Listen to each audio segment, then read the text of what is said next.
കാശിത്തുമ്പ. കാശിയേട്ടാ. അമ്മാവൻ്റെ വീട്ടിലേക്ക് ഓടിക്കയറി ചെന്ന തുമ്പ കാണുന്നത് ഹാളിലെ സെറ്റിയിലിരിക്കുന്ന കാശിയായിരുന്നു. പാഞ്ഞു ചെന്ന് അവൻ്റെ അരികിലേക്കായി ചെന്നിരുന്നവൾ. തുമ്പേ, നിന്നോട് ഞാൻ പല പ്രാവശ്യം പറഞ്ഞിട്ടുണ്ട് എൻ്റെ അടുത്ത് കൊഞ്ചിക്കൊഴയാൻ വന്നേക്കരുതെന്ന്. നിനക്കെന്താടി പറഞ്ഞാൽ മനസ്സിലാവില്ലേ? തുമ്പ അടുത്ത് ചെന്നിരുന്നത് ഇഷ്ടപ്പെടാതെ ദേഷ്യത്തോടെ അവളെ നോക്കി കാശി അലറി. എന്താ കാശിയേട്ട എന്നോടിങ്ങനെ? ഞാൻ ഏട്ടൻ്റെ തുമ്പയല്ലേ? അവൻ്റെ ദേഹത്തേക്ക് പരിഭവത്തോടെ പെണ്ണ് ചാരി. ബാംഗ്ലൂരിൽ കണ്ടവന്മാരുടെ കൂടെ കോലേക്കയറി നടന്ന പോലെ എൻ്റെ മണ്ട വലിഞ്ഞു കയറാൻ വന്നേക്കരുത്. ഇത് കാശിയാ. അവളെ ഊക്കോടെ തട്ടി മാറ്റിയിട്ട് പല്ലി ഞെരിച്ചവൻ എന്നിട്ട് കാറ്റ് പോലെ നടന്നുപോയി. എനിക്കിഷ്ടമായിട്ടല്ലേ? എൻ്റെ അല്ലേ കാശിയേട്ടൻ? എന്തിനാ എന്നോട് ദേഷ്യപ്പെടണേ? അവൻ തന്നെ തള്ളി മാറ്റിയിട്ട് പോയത് കണ്ടതും കണ്ണു നിറഞ്ഞു. ചുണ്ടു വിറച്ചിരുന്നു ആ പാവം പെണ്ണിൻ്റെ. അപ്പോഴാണ് പൂമുഖത്തെ ബഹളം കേട്ട് കാശിയുടെ അമ്മയായ രാധമ്മ അങ്ങോട്ടേക്ക് കയറി ചെന്നത്. എന്തൊക്കെയോ ചുണ്ടിനിടയിലിട്ട് പിറുപിറുക്കുന്ന തുമ്പയെ കണ്ടതും അവരുടെ നെറ്റി ചുളിഞ്ഞു. രാധമ്മ അവളെ സംശയത്തോടെ ഉറ്റുനോക്കി. വിടർന്ന വലിയ കണ്ണുകളും കറുത്തു ചുരുണ്ട നീളമുള്ള മുടിയും കുഞ്ഞി നുണക്കുഴിയുമായി നിൽക്കുന്ന വെളുത്ത മെലിഞ്ഞ ആ പെൺകുട്ടിയോട് അവർക്ക് വാത്സല്യമായിരുന്നു. എന്താ തുമ്പക്കുട്ടിയെ, ഇന്നും അവൻ വഴക്കുണ്ടാക്കിയോ നിന്നോട്? രാധ അങ്ങനെ ചോദിച്ചതും നിറഞ്ഞു തുളുമ്പിയ കണ്ണുകൾ അമ്മായി കാണാതെ അമർത്തി തുടച്ചവൾ. എന്നിട്ട് രാധമ്മയെ പോയി കെട്ടിപ്പിടിച്ച് ആ കവിളുകളിൽ ചുണ്ടു ചേർത്തു. എന്ത് ദേഷ്യം അമ്മായി കാശിയേട്ടന്! കല്യാണം കഴിഞ്ഞ് ഞാൻ എങ്ങനെ മെരുക്കും ആ കാട്ടുപോത്തിനെ? കുറുമ്പോടെ അവൾ പറഞ്ഞതും രാധമ്മ അവളെ ചേർത്ത് പിടിച്ച് നെറുകയിലൊന്ന് മുത്തിയിരുന്നു. എടി കൊച്ചേ, എൻ്റെ മോനെ പറഞ്ഞാലുണ്ടല്ലോ. രാധമ്മ അവൾക്ക് നേരെ കളിയായി കൈയോങ്ങി. ഒന്ന് പോവമ്മായി, ഞാൻ എൻ്റെ കാശിയേട്ടൻ്റെ മുറിയിലേക്ക് പോവാം. കാശിയേട്ടൻ പുതിയ ബുക്സ് വല്ലതും ലൈബ്രറിയിൽ നിന്ന് എടുത്തോ ആവോ? അവൾ അപ്പോൾ തന്നെ കാശിയുടെ മുറിയുടെ നേർക്ക് ഓടി. എടി, അവൻ നിന്നെ അവൻ്റെ മുറിയിൽ കണ്ടാൽ വീണ്ടും വല്ലതും പറയും. വീണ്ടും ഇരുന്ന് മോങ്ങിക്കൊണ്ടിരിക്കരുത്. രാധമ്മ ഒരു ചിരിയോടെ വിളിച്ചു പറഞ്ഞു. പറഞ്ഞാലും സാരയില്ല അമ്മായി, എൻ്റെ കാശിയേട്ടനല്ലേ. അവളിൽ ചിരിയായിരുന്നു ആ നേരവും. കാശിയുടെ മുറിയുടെ മുമ്പിൽ കുറേ നേരം ചുറ്റിപ്പറ്റി നിന്നവൾ കയറണോ വേണ്ടയോ വീണ്ടും ഒന്നുകൂടി മനസ്സിനെ പറഞ്ഞു പഠിപ്പിച്ചു. ഉച്ചത്തിലായ ഹൃദയമിടിപ്പിനെ കൈകൾ കൊണ്ട് പൊതിഞ്ഞു പിടിച്ചു. ദൈവമേ, ഇതിപ്പോൾ പൊട്ടിപ്പോകുമോ? കാശിയേട്ടൻ കണ്ടാൽ എന്നെ കൊന്നു കൊല വിളിക്കും. എന്നാലും വേണ്ടില്ല. പിറുപിറുത്തുകൊണ്ട് പതിയെ മുറിയിലേക്ക് കടന്നവൾ. ആ മുറിയിലെ ഗന്ധം പോലും അവളിലെ പ്രണയത്തിനെ കുളിരണിയിക്കുന്നതായിരുന്നു. എന്നിട്ട് പതിയെ അവൻ്റെ കട്ടിലിൽ ഇരുന്നു തലയണയിൽ മുഖം ചേർത്തു. എൻ്റെ കാശിയേട്ടൻ്റെ ഗന്ധം! വന്ന കാര്യം മറന്നെന്ന പോലെയായിരുന്നു പിന്നീടുള്ള അവളുടെ പ്രവൃത്തി. കണ്ണുകളടച്ച് ആ കട്ടിലിൽ നിവർന്നു കിടന്നു പെണ്ണ്. അവളുടെ ഓർമ്മകൾ ഇത്തിരി പിന്നിലേക്ക് പോയി. എപ്പോഴായിരുന്നു താൻ കാശിയേട്ടനെ ഇഷ്ടപ്പെട്ടു തുടങ്ങിയത്? തൊട്ടടുത്ത വീടുകളായതുകൊണ്ട് അമ്മായിയുടെ വീട്ടിലായിരുന്നു താൻ അധികവും. അമ്മയില്ലാത്ത തനിക്ക് അമ്മയുടെ സ്നേഹം തന്നത് അമ്മായിയായിരുന്നു. കുട്ടിക്കാലം മുഴുവനും കാശിയേട്ടൻ്റെ വിരൽത്തുമ്പി പിടിച്ചു നടന്ന പെൺകുട്ടിയായിരുന്നു താൻ. പിന്നെ എപ്പോഴോ അറിയില്ല ആ ഇഷ്ടത്തിന് പ്രണയത്തിൻ്റെ ചുവപ്പ് പടർന്നത്. ആ പൊടിമീശക്കാരനെ മനസ്സിലിട്ട് ആരാധിച്ചത്. ഒന്നും ഓർമ്മയില്ല തനിക്ക്. മെല്ലെ മെല്ലെ തൻ്റെ മനസ്സിൽ കാശിയേട്ടൻ കൂടുകൂട്ടുകയായിരുന്നു. പതിയെ മനസ്സിലാക്കുകയായിരുന്നു കാശിയേട്ടനില്ലാതെ ഇനി ഒരു ജീവിതം തനിക്കില്ലെന്ന്. പലപ്പോഴും ആ കണ്ണിൽ താൻ കണ്ടതാണ് പ്രണയം. പക്ഷേ എപ്പോഴാണത് വെറുപ്പായി മാറിയത്? താൻ MBAക്ക് ബാംഗ്ലൂരിൽ പോയി വന്നു കഴിഞ്ഞത് പിന്നെയാണ് കാശിയേട്ടൻ മാറിയത്. എന്തായിരിക്കും കാരണം? ഓരോ ഓർമ്മകളിൽ അവൾ ഉഴറി. കാശിയേട്ടൻ്റെ ഗന്ധം ആവാഹിച്ച് തലയിണയിൽ മുഖം ചേർത്തു ആ പെണ്ണ്. പതിയെ അവളുടെ കണ്ണുകൾ അടഞ്ഞുപോയി. അപ്പോഴാണ് കാശി തൻ്റെ മുറിയിലേക്ക് കയറി ചെന്നത്. തൻ്റെ കട്ടിലിൽ കിടന്നുറങ്ങുന്ന തുമ്പയെ കണ്ടതും അവന് വീണ്ടും ദേഷ്യം വന്നു. ഡി ഒരുമ്പെട്ടോളെ, ആരോട് ചോദിച്ചിട്ടാടി എൻ്റെ മുറിയിൽ കയറിയത്? പറഞ്ഞുകൊണ്ട് അവളെ കട്ടിലിൽ നിന്നും വലിച്ചെഴുന്നേൽപ്പിച്ചിരുത്തി. ഉറക്കപ്പിച്ചിലായിരുന്നവൾക്ക് ആദ്യമൊന്നും മനസ്സിലായിരുന്നില്ല. പിന്നീടാണ് സ്വബോധം വന്നതുപോലും. നാണയില്ലേടി നിനക്ക് കണ്ട ആണുങ്ങളുടെ കട്ടിലിൽ കയറി വന്ന് കിടക്കാൻ? നീയൊക്കെ ഏതൊക്കെ അവന്മാരുടെ കൂടെ അഴിഞ്ഞാടി നടന്നാണെന്ന് ആരറിഞ്ഞു? കാശി വേണ്ട അവൾക്ക് നേരെ അലറിക്കൊണ്ടിരുന്നു. പക്ഷേ അവൻ്റെ വാക്കുകൾ ആ പെണ്ണിൻ്റെ കാതുകളെ കൊട്ടിയടച്ചു കളഞ്ഞിരുന്നു. തുമ്പയുടെ കണ്ണുകളിൽ നിന്ന് ഉറവ പൊട്ടി ഒഴുകി കവൾ തടം നനഞ്ഞു. ഇനിയൊന്നും കേൾക്കാൻ ബാക്കിയില്ലാത്തതുപോലെ അപ്പോഴേക്കും ഒരു ശിലയായി മാറിയിരുന്നവൾ. അപ്പോൾ എന്നെക്കുറിച്ച് കാശിയേട്ടൻ ഇങ്ങനെയൊക്കെയാണോ ധരിച്ചു വെച്ചിരിക്കുന്നത്? ഒരു ചീത്ത പെണ്ണായിട്ട്? എനിക്ക് ഇഷ്ടമുണ്ടായിട്ടല്ലേ? അത്രയും ഇഷ്ടമുണ്ടായിട്ടല്ലേ? ഒന്ന് പൊട്ടിക്കരയാൻ തോന്നി ആ പെണ്ണിന്. അപ്പോൾ തന്നെ കാശിയെ ദയനീയമായി ഒന്ന് നോക്കിയിട്ട് തുമ്പ അവൻ്റെ മുറിയിൽ നിന്ന് ഓടിയിറങ്ങിപ്പോയി. എന്നിട്ട് വാ പൊത്തിപ്പിടിച്ചുകൊണ്ട് സ്വന്തം വീട്ടിലേക്ക് ഓടിപ്പോയി. പക്ഷെ സ്വന്തം മകൻ്റെ വായിൽ നിന്നും വീഴുന്ന വാക്കുകൾ കേട്ടുകൊണ്ട് ആ മുറിയുടെ പുറത്തെ ചുവരിൽ ചാരി നിന്ന് കണ്ണുനീർ പൊഴിക്കുന്ന രാധമ്മയെ തുമ്പയോ കാശിയോ കണ്ടിരുന്നില്ല. കാശി, എന്താ നിന്റെ തീരുമാനം? ശേഖരേട്ടനോട് ഞാൻ നിങ്ങളുടെ കാര്യം പറഞ്ഞിട്ടുണ്ട്. എനിക്ക് തുമ്പയെ വേണം എൻ്റെ മരുമകളായിട്ട്. കുറേ നാളായി നിന്നോട് ഞാൻ ഇത് തന്നെ പറയുന്നു. എന്താ നിന്റെ മനസ്സിൽ? അവളുടെ സങ്കടം നീ കാണുന്നില്ലെന്നുണ്ടോ? ഒരു പട്ടിയെപ്പോലെ നിന്റെ പുറകിൽ നടക്കുന്നത് കൊണ്ടാണോ നീ ആ പാവത്തിന് ഒരു വിലയും കൊടുക്കാത്തേ? വികാരക്ഷോഭത്താൽ രാധമ്മയുടെ വാക്കുകൾ മുറിഞ്ഞുപോയിരുന്നു. എനിക്ക് ഈ കല്യാണം ഇഷ്ടമല്ല. അവർക്ക് പുറംതിരിഞ്ഞു നിന്ന കാശി ഒട്ടൊരു ദയയുമില്ലാതെ അമ്മയോട് തീർത്തു പറഞ്ഞു. അവൻ്റെ കണ്ണുകൾ ചുവന്നു തിണർത്തിരുന്നു ആ നേരം. അതെന്താണെന്നാ ഞാൻ ഈ ചോദിച്ചേ? ആദ്യമായി മകന് നേർക്ക് രാധ ഒച്ച ഉയർത്തി. സ്വന്തം എന്ന് പറയാൻ എനിക്ക് എന്താ ഉള്ളേ? മരിച്ച് മണ്ണടിഞ്ഞ അച്ഛൻ ദാനമായി തന്ന എടുത്താ പൊങ്ങാത്ത കടങ്ങളോ? അതോ പാതി വഴിയിൽ ഉപേക്ഷിച്ച കോളേജ് പഠനമോ? ദിവസക്കൂലി കൊണ്ട് അന്നത്തേടം മുട്ടിച്ച് കടം വീട്ടാൻ നെത്തോട്ട് ഓടുന്ന ഒരു ഓട്ടക്കാരനേക്കാളും അവളുടെ അച്ഛൻ പറയുന്ന ഒരുത്തനല്ലേ അവൾക്ക് ചേരുക? അവളെപ്പോലെ പഠിച്ച പെണ്ണിന് ഈ ഞാൻ ചേരില്ല. വെറുതെ എന്തിനാ വായിൽ സ്വർണ്ണക്കരണ്ടിയുമായി ജനിച്ചു വീണ അവളെ മുങ്ങിക്കൊണ്ടിരിക്കുന്ന ഈ തോണിയിലേക്ക് വലിച്ചു കയറ്റുന്നത്? അവളെവിടെയായാലും സന്തോഷത്തോടെ ഇരിക്കട്ടെ. കുറേ കഴിഞ്ഞാൽ അവളെല്ലാം മറക്കും, ഈ കാശിയെ. മറുപടി ശാന്തമായിരുന്നെങ്കിലും ശബ്ദം ഇടറാതിരിക്കാൻ അവൻ പാടുപെടുകയായിരുന്നു ആ നേരം. പറഞ്ഞു കഴിഞ്ഞ അമ്മയെ ഒന്ന് നോക്കിയെങ്കിലും ഒന്നും പറയാതെ അവർ നിറഞ്ഞ കണ്ണുകളോടെ മുറിവിട്ട് പുറത്തേക്ക് പോയിരുന്നു. വേണ്ട, അമ്മ ഒന്നും അറിയണ്ട. തൻ്റെ അമ്മാവന് അവരുടെ മകളെ ഈ കാൽക്കാശത്തിന് ഗതിയില്ലാത്ത ഓട്ടോക്കാരന് കൊടുക്കുന്നത് അപമാനമാണെന്നത് അവളുടെ ജീവിതത്തിൽ നിന്ന് ഒഴിഞ്ഞു പോകാൻ പറയാതെ പറഞ്ഞത് ഒന്നും അമ്മ അറിയണ്ട. കാല് പിടിച്ച് കരഞ്ഞതല്ലേ ഞാൻ അവളെ എനിക്ക് തന്നേക്കാവോന്ന്. അല്ലെങ്കിൽ തന്നെ അച്ഛൻ മരിച്ചു കഴിഞ്ഞ് ഇത്രയും നാൾ താങ്ങായി കൂടെ നിന്ന അമ്മാവനോടുള്ള കടപ്പാട് വീട്ടാൻ പറ്റില്ല. ഇതിങ്ങനെ തന്നെ തീരട്ടെ കാശിയുടെ ജീവിതം. മനസ്സിൽ കരഞ്ഞുകൊണ്ട് പതിയെ മേശവലിപ്പ് തുറന്ന് കാശി ഒരു ഡയറി കയ്യിലെടുത്തു. തേടിയതെന്തോ കിട്ടിയതുപോലെ അവൻ്റെ മുഖം അപ്പോൾ പ്രണയത്താൽ ചുവന്നു. അവൻ്റെ ആദ്യത്തെ പേജ് തുറന്നു. അതിലെഴുതി വച്ചിരിക്കുന്ന അക്ഷരങ്ങളിൽ കൂടി അവൻ വിരലോടിച്ചു. ശേഷം പതിയെ അവിടെ ചുണ്ടുകൾ ചേർത്തു. കാശിത്തുമ്പ. കാശിയുടെ കണ്ണുകളിൽ നിന്നും ഒരിറ്റു കണ്ണുനീർ ആ പേരിന് മുകളിൽ വീണു പതിഞ്ഞു. ഇഷ്ടാടി നിന്നെ, എൻ്റെ പ്രാണനാടി നീയെ. ഈ കാശിയുടെ ജീവനും ജീവിതവും എല്ലാം നീയാടി. വിധിച്ചിട്ടില്ലടി എനിക്ക് നിന്നെ. എന്തൊരു ഭാഗ്യം കെട്ടവനാടി ഞാൻ. നിന്നോട് മുഖം കറുപ്പിച്ച് പറയുമ്പോൾ ഞാനാടി കരയണത്. നിനക്കറിയുമോ പെണ്ണെ? നിന്നെ എനിക്ക്. അവൻ്റെ വാക്കുകൾ കരച്ചിലിനിടയിൽ ചിതറിപ്പോയിരുന്നു. ഡയറിയിൽ നിന്നും തുമ്പയുടെ ഒരു ഫോട്ടോ എടുത്ത് മാറോട് അമർത്തിപ്പിടിച്ച് അവൻ കട്ടിലിൽ അമർന്നു കിടന്നു. അവൻ്റെ ഇരുകണ്ണിൽ നിന്നും കണ്ണുനീർ തലയിണയിലേക്ക് ചിതറി വീണു. ജീവിതത്തിൽ ആടിത്തിമിർക്കുവാൻ ഒരുപാട് വേഷങ്ങൾ ഇനിയും ഉണ്ടെന്നറിയാതെ അവൻ കണ്ണുകൾ അടച്ചു പിടിച്ചു. സ്വന്തം മുറിയിലെ ചുവരിനോട് ചേർന്നിരുന്ന് മുഖം കൈമുട്ടുകളിൽ താങ്ങി പൊട്ടിക്കരയുകയായിരുന്നു ആ പാവം പെണ്ണ്.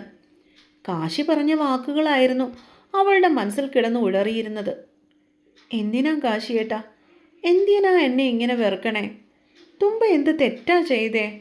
സ്നേഹിച്ചിട്ടല്ലേ ഉള്ളൂ. എനിക്ക് സഹിക്കാൻ പറ്റണില്ല കാശിയേട്ടാ, വേദനിക്കുവാ എനിക്ക്. കരഞ്ഞ് കരഞ്ഞ് തളർന്ന് അവൾ എപ്പോഴോ ആ തറയിൽ വീണു. തുമ്പക്കുട്ടിയെ, എന്തൊരുറക്കാ ഇത്? വാതിലൊന്ന് തുറക്കാ. വാതിൽ തട്ടുന്നതിനോടൊപ്പം അച്ഛൻ്റെ ഉറക്കെയുള്ള ശബ്ദം കേട്ടപ്പോഴാണ് അവൾ പെട്ടെന്ന് തറയിൽ നിന്ന് എഴുന്നേറ്റിരുന്നത്. കരഞ്ഞു വീങ്ങിയ മുഖം അമർത്തി തുടച്ച് വേഗം തന്നെ ധാവണിത്തുമ്പൊന്ന് നേരെയാക്കി വാതിൽ തുറന്നു കൊടുത്തവൾ. കലങ്ങിയ കണ്ണുകൾ അച്ഛൻ കാണാതിരിക്കാൻ തുമ്പ മനഃപൂർവ്വം മുഖം കുനിച്ചു പിടിച്ചു. എന്തു പറ്റി എൻ്റെ കുഞ്ഞിന്? ചോദ്യത്തോടൊപ്പം തന്നെ അച്ഛൻ്റെ കൈ തുമ്പയുടെ നെറ്റിയിൽ അമർന്നിരുന്നു. തുമ്പയ്ക്ക് വീണ്ടും കരച്ചിൽ വന്നു. പനിയൊന്നും ഇല്ലല്ലോ, പിന്നെന്തേ മുഖം വല്ലാണ്ടിരിക്കണേ? അച്ഛൻ്റെ വാടിയ മുഖം അവളിൽ നോവുണർത്തി. അതൊന്നുമില്ല അച്ഛാ, ഒരു വല്ലാത്ത തലവേദന, ഇപ്പോൾ കുറഞ്ഞു പറഞ്ഞുകൊണ്ട് അവൾ അച്ഛൻ്റെ കൈക്കുഴയിലേക്ക് മുഖം ചേർത്ത് വെച്ചു, ഒരാശ്വാസത്തിന് വേണ്ടി. ഇന്ന് നിന്നെ കാണാനൊരു കൊച്ചക്കൻ വരണുണ്ട് തുമ്പക്കുട്ടിയെ. നിൻ്റെ അമ്മായിയോട് പറഞ്ഞിട്ടുണ്ട് ഇങ്ങോട്ട് വരാൻ. നിൻ്റെ അമ്മയുണ്ടായിരുന്നെങ്കിൽ എൻ്റെ കുട്ടിക്ക് പറഞ്ഞുകൊണ്ട് അയാൾ തോർത്തുകൊണ്ട് കണ്ണുകൾ അമർത്തി തുടച്ചു. തുമ്പ പെട്ടെന്ന് അച്ഛനെ കെട്ടിപ്പിടിച്ചു. അച്ഛേ, എനിക്കൊരു കാര്യം പറയാനുണ്ടായിരുന്നു. അത് എനിക്ക് കാശിയേട്ടനെ.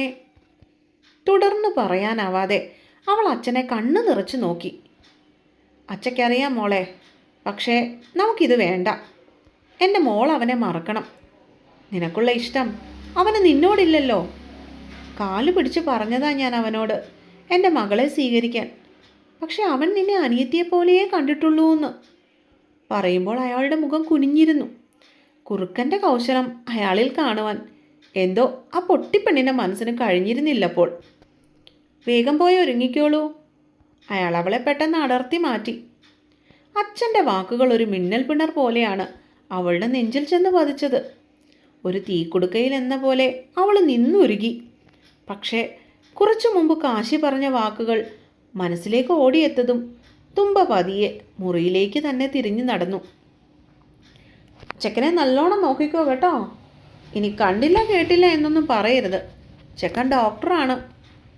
പെണ്ണ് കാണാൻ വന്ന ചെക്കൻ്റെ ഏതോ ഒരു അമ്മാവനാണ്. അത് കേട്ടതും തുമ്പ ദയനീയമായി നോക്കിയത് തനിക്കരികിലായിരുന്ന അമ്മായിയുടെ മുഖത്തേക്കായിരുന്നു.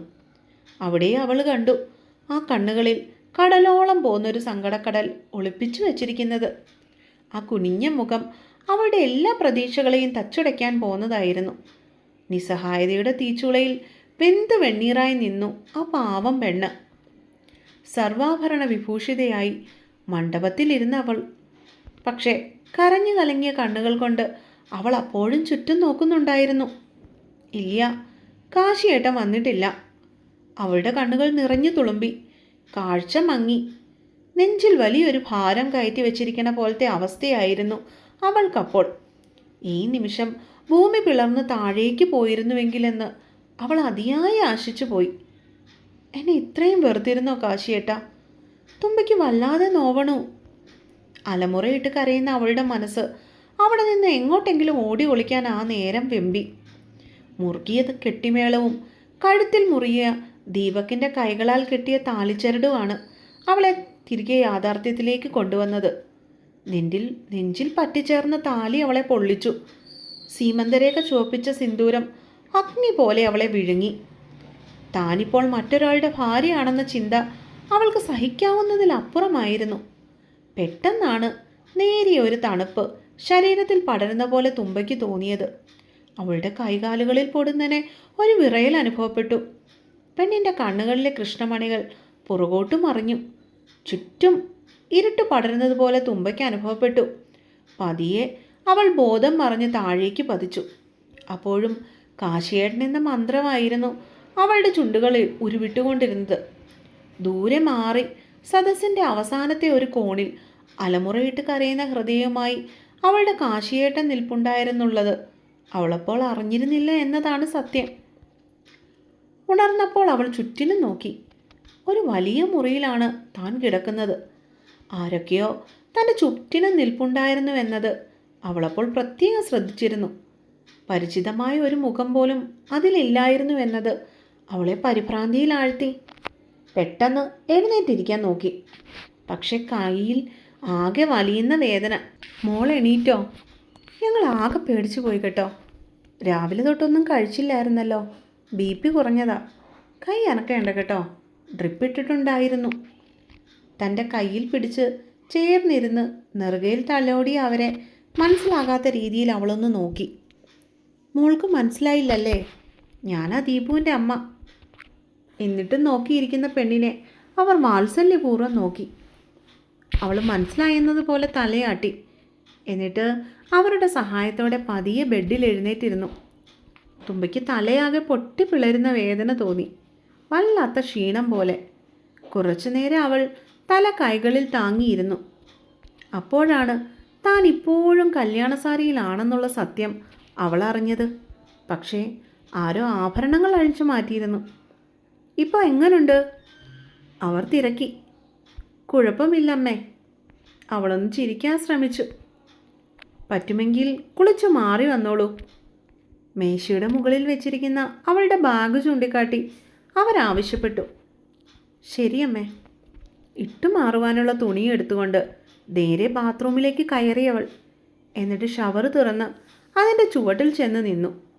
ധാരധാരയായി ഒഴുകുന്ന വെള്ളത്തിന് തൻ്റെ ചൂട് പിടിച്ച ശരീരതാപത്തെ തണുപ്പിക്കാനാകുമോ? ഇന്ന് ഞാൻ പുതിയൊരു തുമ്പയാണ്. കാശിയേട്ടൻ്റെ മാത്രമെന്ന് അഹങ്കരിച്ച തുമ്പ മരിച്ചിരിക്കുന്നു. ഇന്നവൾ ഡോക്ടർ ദീപകിൻ്റെ ഭാര്യ. ജീവിതം എന്ത് പെട്ടെന്നാണ് മാറി മറിയുന്നത്. പുതിയ വേഷങ്ങൾ, പുതിയ ഭാവങ്ങൾ.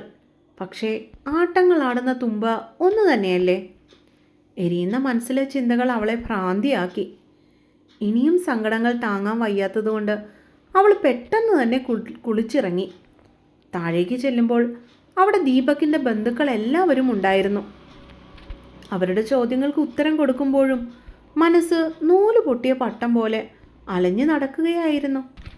രാത്രി വരെ എങ്ങനെയൊക്കെയോ അവൾ കഴിച്ചുകൂട്ടി. രാത്രി ഭക്ഷണം കഴിഞ്ഞ് മുറിയിലേക്ക് പോകുമ്പോൾ മനസ്സിലെ പേടി കൊണ്ട് കൈകാലുകൾ വിറയ്ക്കുന്നുണ്ടായിരുന്നു. വേറൊരുവന് മുൻപിൽ താൻ എങ്ങനെ? വാതിൽ തുറന്ന് അകത്തേക്ക് ചെല്ലുമ്പോൾ മദ്യത്തിൻ്റെ രൂക്ഷഗന്ധം അവളുടെ മൂക്കിലേക്ക് അടിച്ചു. ഭയത്തോടെ വിറയ്ക്കുന്ന ശരീരത്തോടെ അവൾ ചുവരിൽ ചാരി നിന്നു. ആഹാ, കെട്ടിലമ്മ എഴുന്നള്ളിയോ? വാ, ഇവിടെ വന്നിരിക്കെ. കുഴഞ്ഞ ശബ്ദത്തിൽ പറഞ്ഞുകൊണ്ട് ആടി ആടി തൻ്റെ അരികിലേക്ക് വരുന്ന ദീപകിനെ കണ്ട് പേടിയോടെ നിന്ന് തുമ്പ. പേടിച്ചു വിറച്ച് ചുമരിൽ ചാരി നിന്ന പെണ്ണിൻ്റെ മുഖത്തേക്ക് അയാൾ ശക്തിയോടെ ഊതി. മദ്യത്തിൻ്റെ രൂക്ഷഗന്ധത്താൽ അവൾ മൂക്കു ചുളിച്ചു. എന്തടി പുല്ലേ, നിനക്കിത്ര അഹങ്കാരം?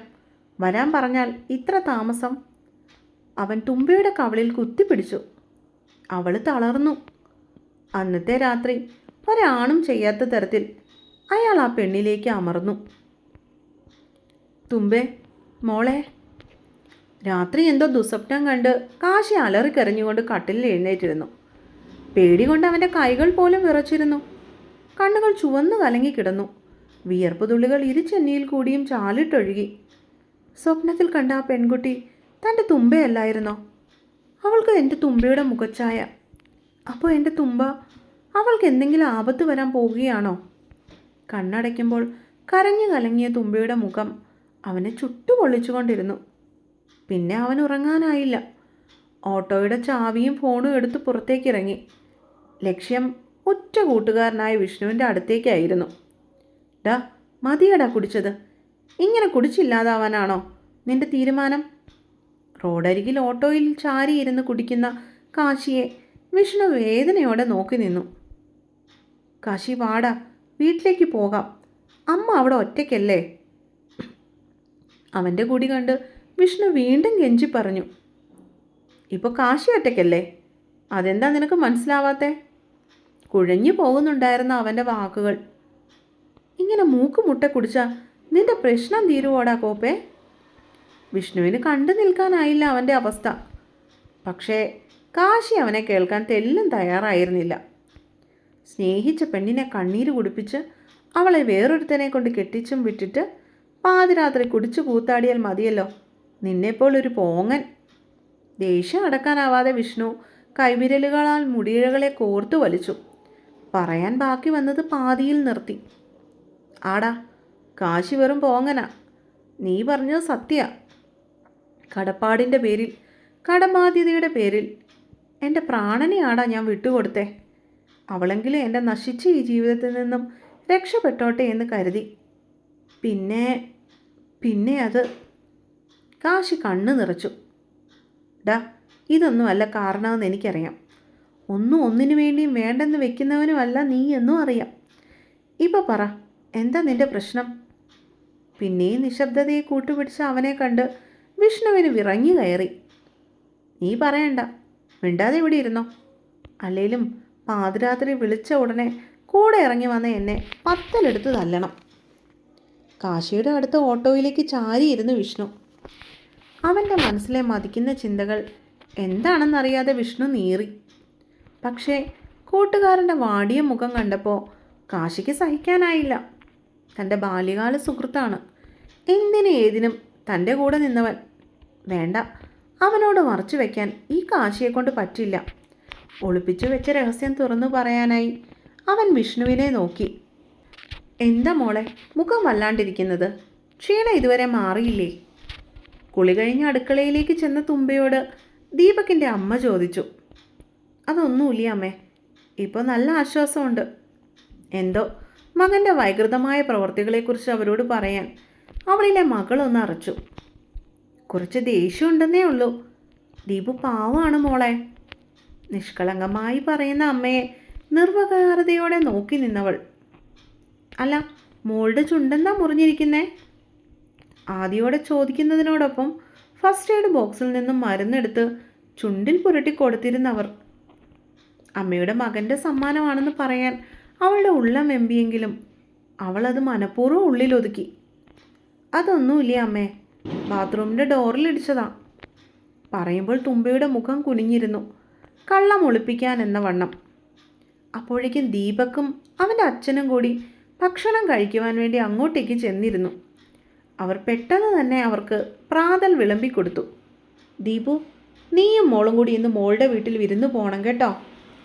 പ്രാതൽ കഴിച്ചുകൊണ്ടിരിക്കുമ്പോഴാണ് അച്ഛൻ അത് പറഞ്ഞത്.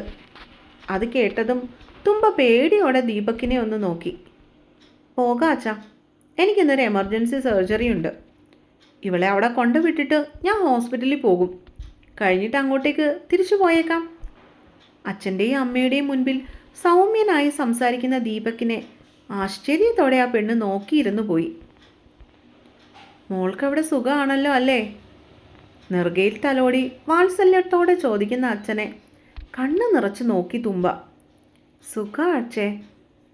അച്ഛൻ്റെ മടിയിലേക്ക് ചാഞ്ഞു കിടന്ന് കണ്ണുകൾ അടച്ചു പിടിച്ചു പെണ്ണ്. തൻ്റെ അച്ഛൻ വിഷമിക്കരുത്. അമ്മയില്ലാത്ത തന്നെ ഒത്തിരി കഷ്ടപ്പെട്ടാണ് വളർത്തിയത്. ഇനിയും എൻ്റെ അച്ഛയുടെ മനസ്സ് ഞാനായിട്ട് വിഷമിപ്പിക്കില്ല. ഉറച്ചതായിരുന്നു തുമ്പയുടെ അപ്പോഴത്തെ തീരുമാനം. കാശിയേട്ടൻ്റെ ഓർമ്മകൾ അപ്പോഴും ഹൃദയത്തെ കുത്തി മുറിവേൽപ്പിച്ചുകൊണ്ടിരുന്നുവെങ്കിലും ഉച്ചയൂണം കഴിഞ്ഞ് അമ്മായിയുടെ വീട്ടിലേക്ക് നടന്നവൾ. വേണ്ട, ഇനിയൊന്നും ഓർക്കേണ്ട. എല്ലാം കഴിഞ്ഞ കാര്യങ്ങളല്ലേ, എല്ലാം മറക്കണം. ഒരു പുഞ്ചിരിയുടെ ആവരണം അപ്പോഴേക്കും അവൾ എടുത്തണിഞ്ഞിരുന്നു. അമ്മായി. മുറ്റത്ത് വിറകുണക്കാനായി ഇടുകയായിരുന്ന രാധയെ അവൾ പിന്നിൽ നിന്നും വിളിച്ചു. തുമ്പയുടെ ശബ്ദം കേട്ടയുടനെ അവരിൽ പൊടുന്നനെ ഒരു നോവ് പടർന്നു. തിരിഞ്ഞവളെ നോക്കാതെ അങ്ങനെ തന്നെ നിന്നുപോയി രാധമ്മ. പക്ഷേ പുറകിൽ നിന്നും പോയി തുമ്പെ അവരെ കെട്ടിപ്പിടിച്ചു. കൈകളിൽ നനവ് പറ്റിയപ്പോഴാണ് അമ്മായി കരയുകയായിരുന്നുവെന്നവൾക്ക് മനസ്സിലായത്. എന്താ അമ്മായി, എന്തു പറ്റി? രാധമ്മയെ തിരിച്ചു നിർത്തി കവളിലെ നനവിനെ അവൾ തുടച്ചു മാറ്റി. ഒന്നുമില്ല കുട്ടി, നിന്നെ കണ്ടപ്പോൾ എന്തോ പെട്ടെന്നൊരു വിഷമം, അതാ. വാ അകത്തേക്ക്. പറച്ചിലിനോടൊപ്പം അവളുടെ കൈയും പിടിച്ച് അകത്തേക്ക് നടന്നിരുന്നവർ. കാശിയേട്ടൻ? ഒന്നറച്ചാണെങ്കിലും ചോദിക്കാതിരിക്കാനായില്ല തുമ്പയ്ക്ക്. പക്ഷേ രാധമ്മയുടെ നിറഞ്ഞ കണ്ണുകൾ കണ്ടപ്പോൾ ചോദിക്കേണ്ടിയിരുന്നില്ല എന്ന് ഓർത്തുപോയി പെണ്ണ്. എന്താണെന്നറിയില്ല കുട്ടിയെ, എൻ്റെ കാശിക്ക് എന്തോ ദണ്ണമുണ്ട്. ഒരു ദുശീലയില്ലാത്ത എൻ്റെ കുട്ടി ഇന്ന് വെളുപ്പിനെയാണ് വീട്ടിൽ കയറി വന്നത്, അതും കുടിച്ച് 4 കാലിൽ. എനിക്ക് സഹിക്കാൻ പറ്റണില്ല മോളെ. വിതുമ്പി കരയുന്ന രാധമ്മയെ നോക്കി നിർവികാരമായിട്ടിരിക്കാനേ കഴിഞ്ഞുള്ളൂ അവൾക്കപ്പോൾ. മോളിരിക്കൂ കേട്ടോ, അമ്മായി കാപ്പി എടുക്കാം. കണ്ണുകൾ ഒപ്പിക്കൊണ്ട് രാധ അടുക്കളയിലേക്ക് നടന്നു. എൻ്റെ കാശിയേട്ടൻ എന്തായിരിക്കും പറ്റിയേ? കാശിയേട്ടൻ അങ്ങനെ കുടിക്കുന്ന ആളല്ലല്ലോ. അവളിലെ ആലോചനകൾ നൂല് പൊട്ടിയ പട്ടം പോലെ ദിക്കുകളില്ലാതെ അലഞ്ഞു നടന്നു. തുമ്പ പതിയെ കാശിയുടെ മുറിയിലേക്ക് നടന്നു. മുറിയാകെ വെറുതെ അവൾ കണ്ണുകൾ ഓടിച്ചു. മുഷിഞ്ഞ തുണിയും മേശമേൽ ചിതറിക്കിടക്കുന്ന പുസ്തകങ്ങളും ചുളിവുകൾ വീണ ബെഡ്ഷീറ്റും കൊണ്ട് ആ മുറി ആകെപ്പാടെ അലങ്കോലമായി കിടക്കുന്നു. അവൾ പൊടുന്നനെ തൻ്റെ സാരത്തുമ്പ് മുന്നോട്ടേക്കെടുത്ത് ഇടുപ്പിൽ തിരികെ കുത്തി. എന്നിട്ട് മുറിയിൽ കിടന്ന മുഷിഞ്ഞ വിരികളും വസ്ത്രങ്ങളും എല്ലാം എടുത്ത് വെളിയിലേക്കിട്ടു. ശേഷം അലക്കിയ വിരി കട്ടിലിൽ വിരിച്ചു. ചൂലെടുത്തു കൊണ്ടുവന്ന് മുറിയാകെ തൂത്തുവാരി വൃത്തിയാക്കി. മേശമേലുള്ള പുസ്തകങ്ങളെല്ലാം അടുക്കി പെറുക്കി വെച്ചു. ഒരു വീട്ടമ്മയുടെ ഭാവമായിരുന്നു അവൾക്കപ്പോൾ. പെട്ടെന്നാണ് മേശയുടെ മുകളിലിരിക്കുന്ന നീലപ്പുറം ചട്ടയുള്ള ഡയറി തുമ്പയുടെ കണ്ണിലുടക്കിയത്. കാശിയേട്ടൻ്റെ ഡയറിയാണ്. അത് കയ്യിലെടുത്ത് ആകാംക്ഷയിലൊന്ന് തുറന്നു നോക്കിയ തുമ്പ സത്യം പറഞ്ഞാൽ ഒന്ന് ഞെട്ടിപ്പോയിരുന്നു. കാശിത്തുമ്പ എന്ന് വൃത്തിയായി ഡയറിയുടെ ആദ്യ പേജിൽ കോറിയിട്ടിരിക്കുന്നു. ഒപ്പം ചുവന്ന വരയിലുള്ള 2 ഹൃദയങ്ങളും. അത് കണ്ടതും അവളുടെ ശ്വാസം ഒന്ന് വിലങ്ങി. കണ്ണിൽ കൂടി ഉറവ കുനിഞ്ഞു. ആ ഡയറി അവളുടെ കയ്യിലിരുന്ന് വിറച്ചു. അപ്പോൾ കാശിയേട്ടൻ എന്നെ ഇഷ്ടമായിരുന്നോ? പിന്നെ എന്തിനാ എന്നെ കാശിയേട്ടൻ വേണ്ടെന്ന് വെച്ചേ? ഒരു 100 സംശയങ്ങൾ തുമ്പയുടെ മനസ്സിൽ പൊടുന്നനെ അലതല്ലി. ഡയറിയുടെ താളുകളിൽ കൂടി വീണ്ടും അവൾ വെപ്രാളത്തോടെ ആർത്തിയോടെ കണ്ണുകൾ ഓടിച്ചു. ഒരു കടലോളം പ്രണയം ഒളിപ്പിച്ചു വെച്ച കാശിയുടെ മനസ്സ് അവൾക്കവിടെ വെളിവായി. പ്രണയത്തിൻ്റെ തീവ്രതയിൽ തളർന്നു പോയിട്ടും പറയാൻ കഴിയാതെ വീർപ്പ് മുട്ടിയ കാശിയേട്ടൻ്റെ ഹൃദയം ഓരോ പേജിലും തന്നോടുള്ള പ്രണയം ചാലിച്ച കാവ്യങ്ങളായി കോറിയിട്ടിരിക്കുന്നു. ഒരിക്കൽ പോലും പുറത്തു കാട്ടാത്ത ഏട്ടൻ്റെ മനസ്സ്. കാശി തന്നെ പ്രണയിച്ചിരുന്നു എന്ന ഓർമ്മയിൽ തന്നെ അവളുടെ ഹൃദയം ക്രമാതീതമായി ഇടിച്ചു.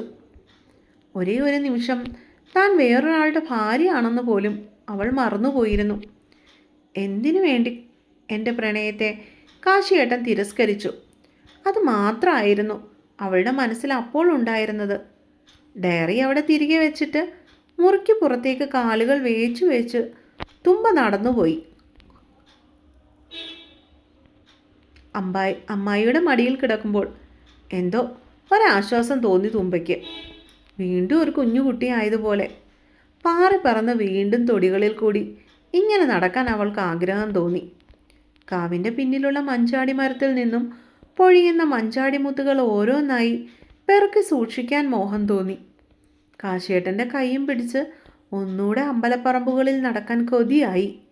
കുതിച്ചുയരുന്ന സ്വപ്നമുള്ള മധുരമുള്ള ഓർമ്മകളുടെ സുഗന്ധം അവളുടെ ചുണ്ടിൽ ഒരു പുഞ്ചിരി വിടർത്തി എന്ന് പറയുന്നതാവും കൂടുതൽ ശരി. പൊടുന്നനെ വീട്ടുമുറ്റത്തേക്ക് വന്നു നിന്ന ഓട്ടോയുടെ ശബ്ദമാണ് അവളുടെ ഓർമ്മകൾക്ക് വിരാമം തീർത്തത്. കാശി വന്നുല്ലോ, ഞാൻ പോയി ചായ ഇട്ടിട്ട് വരാൻ കുട്ടിയെ. അപ്പോഴേക്കും രാധമ്മ അവൾക്കരികിൽ നിന്നും എഴുന്നേറ്റ് അകത്തേക്ക് കയറിപ്പോയിരുന്നു. ഉമ്മറത്തേക്ക് കയറുന്ന കാശിയെ ഇമ ചിമ്മാതെ തുമ്പ നോക്കിയിരുന്നു. അവനെ കണ്ടത് അവളുടെ നെഞ്ചിടിപ്പ് ഉയർന്നു. പക്ഷേ ദീപകിൻ്റെ മുഖം പൊടുന്നനെ മനസ്സിലേക്ക് വന്നതും പേടിയോടെ നിസ്സഹായതയോടെ ഒരു താങ്ങിനായി ഉമ്മറത്തെ തൂണിലേക്ക് ചാരി നിന്നു പെണ്ണവൾ. നീ എപ്പോൾ എത്തി? പൊടുന്നനെ കാശിയേട്ടൻ്റെ സ്വരം അവളെ തേടിയെത്തി. പക്ഷെ അവനിൽ നിന്നും വമിക്കുന്ന മദ്യത്തിൻ്റെ ഗന്ധത്താൽ അവളുടെ മൂക്ക് ചുളിഞ്ഞു പോയിരുന്നു. തലേന്ന് രാത്രിയിലെ പേടിപ്പിക്കുന്ന ഓർമ്മകൾക്കും ഇതേ ഗന്ധമല്ലായിരുന്നോ? അവൾ ഓർത്തു. നീ എന്താ ഒന്നും മിണ്ടാത്തേ? തൻ്റെ ചോദ്യം കേട്ടിട്ടും നിശബ്ദമായി നിൽക്കുന്നവളെ നോക്കി നെറ്റി ചുളിച്ചുകൊണ്ട് അവൻ ആടി ആടി അകത്തേക്ക് നടന്നു. വിരുന്നും കഴിഞ്ഞ് രാത്രിയോടെയാണ് തുമ്പ തിരിച്ച് ദീപകിൻ്റെ വീട്ടിലേക്ക് എത്തിയത്. വീണ്ടും തലേരാത്രി ആവർത്തിക്കപ്പെടുമോ എന്ന ഓർമ്മയിൽ അവളിലൊരു പേടിയുണ്ടായെങ്കിലും കട്ടിലിൽ കിടന്ന് ഉറക്കത്തിലേക്ക് ആഴ്ന്നുപോയ ഭർത്താവിനെ കണ്ടതും അവൾക്ക് ആശ്വാസം തോന്നി. ഷീറ്റ് വിരിച്ചവൾ താഴേക്ക് കിടന്നു. എന്നിട്ട് കണ്ണുകൾ അടച്ചു. ദീപകിനെ തനിക്ക് സ്നേഹിക്കാനാവുമോ? ഒരിക്കലും സാധിക്കില്ല. കള്ളും കുടിച്ച് മയക്കുമരുന്നും അടിച്ച് നടക്കണ ഒരു രാക്ഷസനാണ് അയാൾ. തുമ്പ സങ്കടത്തോടെ പിറുപിറുത്തു. ഇവിടുന്ന് എങ്ങനെയെങ്കിലും രക്ഷപ്പെടണം അവൾ ചിന്തിച്ചു. പക്ഷേ സ്വന്തം അച്ഛൻ്റെ മുഖം അവളുടെ കൺമുൻപിൽ തെളിഞ്ഞതും വിധിയെ പഴിച്ചുകൊണ്ട് തുമ്പ നിസ്സഹായതയോടെ തറയിൽ ചുരുണ്ടുകൂടി. ദിവസങ്ങൾ മാറി മറിഞ്ഞു. മാറാത്തത് അവൾ മാത്രമായിരുന്നു. ദീപക് ഡോക്ടേഴ്സ് ഫസ്റ്റിനായി ഡൽഹി പോയിരുന്നതിനാൽ പിന്നീടുള്ള ഒരാഴ്ച പേടിയില്ലാതെ തുമ്പയ്ക്ക് ഉറങ്ങാൻ കഴിഞ്ഞു. അന്ന് ദീപക്കിൻ്റെ അച്ഛനും അമ്മയും അമ്മൂമ്മയ്ക്ക് സുഖമില്ലാത്തതിനാൽ അവരെ കാണാൻ പോയിരുന്നു. കൂടെ ചെല്ലുവാൻ അവർ ഒരുപാട് നിർബന്ധിച്ചെങ്കിലും പീരിയഡ്സ് ആയത് കാരണം തുമ്പയ്ക്ക് പോകുവാൻ തോന്നിയില്ല. ഭക്ഷണം കഴിച്ച് ടി വി കണ്ടുകൊണ്ടിരുന്നപ്പോഴാണ് ആരോ കോളിംഗ് ബെൽ അടിച്ചതുപോലെ അവൾക്ക് തോന്നിയത്. ഒറ്റയ്ക്കേ ഉള്ളൂ എന്നതുകൊണ്ട് എന്തോ ഒരു ഭയം തോന്നിയെങ്കിലും ധൈര്യം സംഭരിച്ചുകൊണ്ടവൾ പതിയെ ഡോറിൻ്റെ സൈഡിലേക്ക് നടന്നു. വാതിൽ തുറന്നതും പൂമുഖത്ത് നിൽക്കുന്ന ദീപക്കിനെ കണ്ട് അവൾ പേടിച്ചു. ചിരിച്ചുകൊണ്ട് തന്നോടടുക്കുന്നവനെ കണ്ട് അവളുടെ തൊണ്ട വറ്റി വരണ്ടു. ഒന്നും പറയാതെ ഒരു വല്ലാത്ത ഭാവത്തോടെ കവളിലൊന്ന് തട്ടിക്കൊണ്ട് മുകളിലേക്ക് പോകുന്നവനെ വെറുതെ ഒന്ന് നോക്കി നിന്നുപോയി തുമ്പ. അവൻ പോകുന്നതും നോക്കി നിസ്സഹായയായി സോഫയിൽ ചെന്നിരുന്നവൾ. അവൾക്ക് മുകളിലേക്ക് കയറി ചെല്ലുവാൻ പേടി തോന്നി. തുമ്പേ! പെട്ടെന്നാണ് മുകളിലത്തെ മുറിയിൽ നിന്നും ഒരലർച്ച കേട്ടത്. പേടിയോടെയാണ് ഡൈനിങ് ടേബിളിലിരുന്ന ഒരു കത്തിയും കയ്യിൽ ഒളിപ്പിച്ചുകൊണ്ട് തുമ്പ മുകളിലേക്ക് ഓടിയത്. കാലുകൾ മുന്നോട്ടേക്ക് പോകുന്നുണ്ടെങ്കിലും അവളുടെ മനസ്സ് പേടിയോടെ പുറകിലേക്ക് വലിഞ്ഞുകൊണ്ടിരുന്നു. സ്വന്തം ഹൃദയത്തിൻ്റെ ഉയർന്ന താവളം അവൾക്ക് കേൾക്കാനായി. നെറ്റിയിൽ കൂടി ഒഴുകുന്ന വിയർപ്പ് തുള്ളികൾ സാരിത്തുമ്പാലൊന്ന് അമർത്തി തുടച്ച് അവൾ മുറിക്കുള്ളിലേക്ക് കടന്നു ചെന്നു. ചുവന്ന കണ്ണുകളും വളിഞ്ഞ മുഖവുമായി നിൽക്കുന്ന ദീപക്കിൻ്റെ പേടിപ്പെടുത്തുന്ന രൂപം അവളെ ഭയപ്പെടുത്തി. അന്നത്തെ രാത്രി വീണ്ടും ആവർത്തിക്കുവാൻ തുടങ്ങി. പൊടുന്നനെയാണ് ദീപക് പിന്നിലേക്ക് മറിഞ്ഞത് തുമ്പ കണ്ടത്. തുമ്പ കട്ടിലിൽ നിന്നും ചാടി ഇറങ്ങി മുന്നോട്ടേക്ക് നോക്കിയപ്പോൾ കണ്ടു മുറിയിൽ നിൽക്കുന്ന തൻ്റെ സ്വന്തം അച്ഛനെ. എന്തൊരു കിടപ്പാ മോളെ ഇത്, വന്നിത്തിരി കഞ്ഞിയെങ്കിലും കുടിച്ചൂടെ? മറുപടി പറയാതെ നിശബ്ദമായി തലയണയിൽ ഒന്നുകൂടി മുഖം അമർത്തി തുമ്പ. കഴിഞ്ഞത് കഴിഞ്ഞില്ലേ, ഇങ്ങനെ തിന്നാതെയും കുടിക്കാതെയും കിടന്നാൽ എങ്ങനെയാ? വാത്സല്യത്തോടെ തലയിൽ തഴുകുന്നവരെ വേദനയോടെ അവൾ നോക്കി. വിശപ്പില്ലാഞ്ഞിട്ട അമ്മായി, സ്വരം നോർത്തിരുന്നു പെണ്ണിൻ്റെ. പിന്നെ ഈ അമ്മായി നിർബന്ധിച്ചപ്പോൾ എന്തോ പിന്നീട് അവൾക്ക് നിരസിക്കാനായില്ല. മുഖം കഴുകി നേരെ അടുക്കളയിലേക്ക് ചെന്നു. അമ്മായി വിളമ്പിക്കൊടുത്ത കഞ്ഞിയിൽ സ്പൂണിട്ട് വെറുതെ ഇളക്കിക്കൊണ്ടിരുന്നവൾ. വേണ്ടാത്തവരെ എന്തിനാ അമ്മേ വെറുതെ നിർബന്ധിക്കണേ?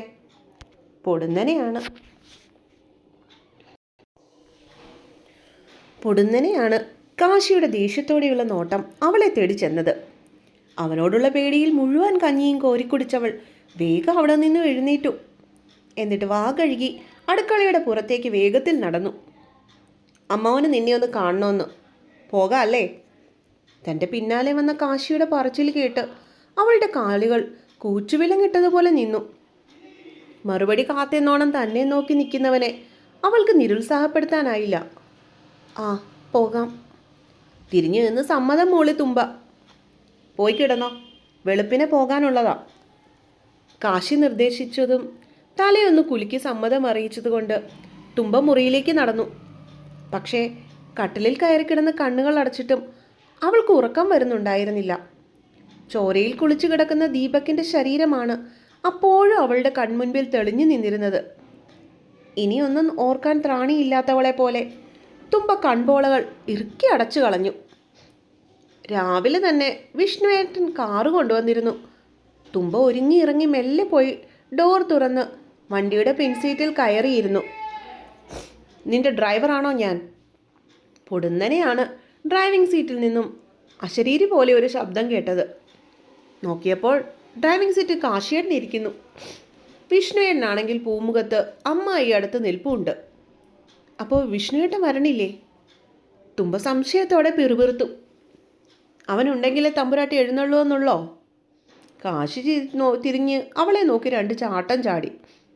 അവൻ്റെ അലറിച്ച കേട്ടതും തുമ്പ പിൻ സീറ്റിൽ നിന്നും ഇറങ്ങി ധൃതിയിൽ കോ ഡ്രൈവിംഗ് സീറ്റിലേക്ക് ചാടി കയറിയിരുന്നു. ഇനി ദേഷ്യപ്പെട്ടാലോ? കാശിയേട്ടൻ്റെ ദേഷ്യം താങ്ങാനുള്ള കെൽപ്പൊന്നും ഇനി ഈ തുമ്പയിലില്ല. അവൾ മനസ്സിൽ ചിന്തിച്ചുകൊണ്ട് സീറ്റിലേക്ക് ചാരിയിരുന്നു. ആ യാത്രയിൽ മുഴുവനും മൗനം നിറഞ്ഞു നിന്നു. സ്റ്റീരിയോയിൽ നിന്നും വരുന്ന ഏതോ പ്രണയഗാനം മാത്രം വണ്ടിക്കുള്ളിൽ ചെറുതായി ഒഴുകിക്കൊണ്ടിരുന്നു. കാശിയേട്ടൻ എന്തോ വലിയ ആലോചനയിലാണ്. അതുകൊണ്ട് തന്നെ പുറത്തെ കാഴ്ചകളിലേക്ക് തുമ്പ കണ്ണു നട്ടു. കുറേ ദൂരം ഓടിക്കഴിഞ്ഞതിന് ശേഷം വിയ്യോർ സെൻട്രൽ പ്രിസണിന് മുമ്പിൽ അവരുടെ കാർ ചെന്ന് നിന്നു. കാശിയും തുമ്പയും വണ്ടിയിൽ നിന്നും ഇറങ്ങി ജയിലിന് നേർക്ക് നടന്നു. കയ്യിലിരുന്ന പേപ്പേഴ്സൊക്കെ കാട്ടി കാശി ജയിലിന് മുൻപിൽ നിന്നിരുന്ന സെക്യൂരിറ്റിയോട് എന്തൊക്കെയോ പറഞ്ഞതും അയാൾ അവർക്ക് അകത്തേക്ക് പോകുവാനുള്ള അനുവാദം കൊടുത്തു. ആർക്കെങ്കിലും ഒരാൾക്ക് പോയി കാണാം. വെയിറ്റിംഗ് ഏരിയയിൽ കാത്തിരുന്ന അവരോട് ഒരു പോലീസുകാരൻ വന്നു പറഞ്ഞു. തുമ്പ കാശിയുടെ മുഖത്തേക്ക് നോക്കിയപ്പോൾ അവൻ പൊയ്ക്കോളാൻ പറഞ്ഞ് അവളോട് കണ്ണുകൾ കൊണ്ട് ആംഗ്യം കാട്ടി. തുമ്പ പോലീസുകാരനോടൊപ്പം അകത്തേക്ക് നടന്നു. അതാ അവിടെ പോയി നിന്നോളൂ, ആൾ അങ്ങോട്ടേക്ക് വരും. കൂടെ വന്ന പോലീസുകാരൻ പറഞ്ഞതും തുമ്പ തലയാട്ടിക്കൊണ്ട് കമ്പികൾ കൊണ്ടുണ്ടാക്കിയ വലിയ ജനലിനരികിലേക്ക് പോയി നിന്നു. കുറച്ച് നിമിഷങ്ങൾ കഴിഞ്ഞതും അച്ഛൻ അകത്തു നിന്നും വരുന്നത് അവൾ കണ്ടു. ആകപ്പാടെ ക്ഷീണിതനായിരുന്നു അദ്ദേഹം. മോളെ. കമ്പി ജനലിൻ്റെ അപ്പുറത്തു നിന്നുള്ള അച്ഛൻ്റെ ചിലമ്പിച്ച ശബ്ദം കേട്ടതും ആ മുഖത്തേക്ക് നോക്കാൻ കഴിയാതെ തുമ്പൊക്കെ തല കുനിച്ച് നിന്നുപോയി. ഓടിച്ചെന്ന് ആ നെഞ്ചോരം ചായാൻ അവളിലെ മകളപ്പോൾ കൊതിച്ചുപോയി. തുമ്പയൊന്ന് നോക്കടാ എന്നയാൾ പറഞ്ഞതും നിറഞ്ഞ കണ്ണുകളോടെ ജനലഴികളിൽ പിടിച്ച് ആ ശോഷിച്ച കൈകളിൽ അവൾ തൻ്റെ തല ചേർത്ത് വെച്ചു. അച്ഛനോട് ക്ഷമിക്കടാ, ഞാനൊന്നും അറിഞ്ഞില്ലരടാ, അവൻ ഇത്രയും നീചനാണെന്ന്. ഞാൻ കാരണം എൻ്റെ മോൾ ഒരുപാട് അനുഭവിച്ചു, എന്നോട് ക്ഷമിക്കടാ. പദം പറഞ്ഞ് കരയണ അച്ഛനെ തുമ്പ സങ്കടത്തോടെ നോക്കി. ഒരാഴ്ചത്തെ ജയിൽവാസം ആ മനുഷ്യനെ അത്രയ്ക്കും തളർത്തിയിരുന്നു. അന്ന് അച്ഛൻ തന്നെ കാണാൻ വേണ്ടി ദീപകിൻ്റെ വീട്ടിൽ വന്നില്ലായിരുന്നെങ്കിൽ ഒരു പക്ഷേ താനിപ്പോൾ ജീവനോടെ ഉണ്ടാകില്ലായിരുന്നു. ദീപക് തന്നെ ഉപദ്രവിക്കുമ്പോൾ തൻ്റെ അലർച്ച കേട്ട് മുറിയിലേക്ക് ഓടി വന്നതായിരുന്നു അച്ഛൻ. തന്നെ രക്ഷിക്കാൻ വേണ്ടി തറയിൽ കിടന്ന കത്തിയെടുത്ത് ദീപകിനെ വകവരുത്തുകയായിരുന്നു അദ്ദേഹം. ഞാൻ എന്തൊരു പാപിയാ, എൻ്റെ കുഞ്ഞിൻ്റെ ജീവിതം നാനായിട്ട് നശിപ്പിച്ചു കളഞ്ഞു.